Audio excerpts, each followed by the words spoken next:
രാഷ്ട്രീയ പാർട്ടികൾക്കെതിരായ ആദായ നികുതി വകുപ്പിന്റെയും എൻഫോഴ്സ്മെന്റ് ഡയറക്ടറേറ്റിന്റെയും നടപടി രാഷ്ട്രീയ പ്രേരിതമാണോ എന്നുള്ളതാണ് ചോദ്യം. തെരഞ്ഞെടുപ്പ് കാലത്ത് ഒരിക്കലും കാണാത്ത വിധത്തിൽ ഐടിയും ഇഡിയും പ്രതിപക്ഷ രാഷ്ട്രീയ പാർട്ടികളെ റെയ്ഡ് ചെയ്യുക, അവരുടെ അക്കൗണ്ടുകൾ ഫ്രീസ് ചെയ്യുക, നേതാക്കളെ തടങ്കലിലാക്കുക. ഇത് ഇലക്ഷനിൽ ഒരു ലെവൽ പ്ലേയിങ് ഫീൽഡ് നിഷേധിക്കുന്നതിന് തുല്യമായ കാര്യമാണ്. ആഗോള തലത്തിൽ പോലും ചർച്ചയായ കാര്യമാണ്. ഇതൊരു വളരെ പ്രധാനപ്പെട്ട വിഷയമായി ജനങ്ങളും ചർച്ച ചെയ്യുന്നുണ്ടെന്നാണ് എനിക്ക് തോന്നുന്നത്.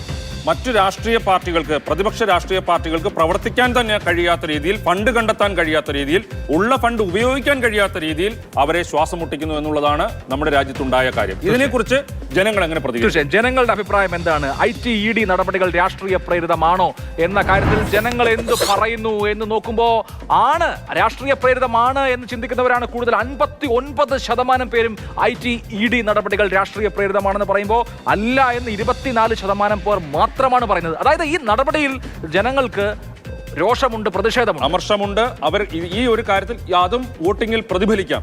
ഇന്നലെ നമ്മൾ ഈ സ്വതന്ത്രവും നീതിപൂർവമാണോ തെരഞ്ഞെടുപ്പെന്ന് ചോദിച്ചപ്പോഴും ഉള്ളവരിൽ കൂടുതൽ പേരും അത് അങ്ങനെ അവർ വിശ്വസിക്കുന്നില്ല എന്നുള്ളൊരു കാര്യം പറഞ്ഞിരുന്നു. പക്ഷേ അത് ശതമാനം കണക്കിൽ കുറവായിരുന്നു. പക്ഷേ ഇതിപ്പോൾ നോക്കൂ, ഈ രാഷ്ട്രീയ പാർട്ടികളെ ഇങ്ങനെ ഞെക്കിക്കൊല്ലാൻ വേണ്ടി ശ്രമിക്കുന്നു എന്നുള്ള തോന്നലാണ് ഭൂരിഭാഗം ജനങ്ങളുടെ ഭാഗത്ത്. തീർച്ചയായും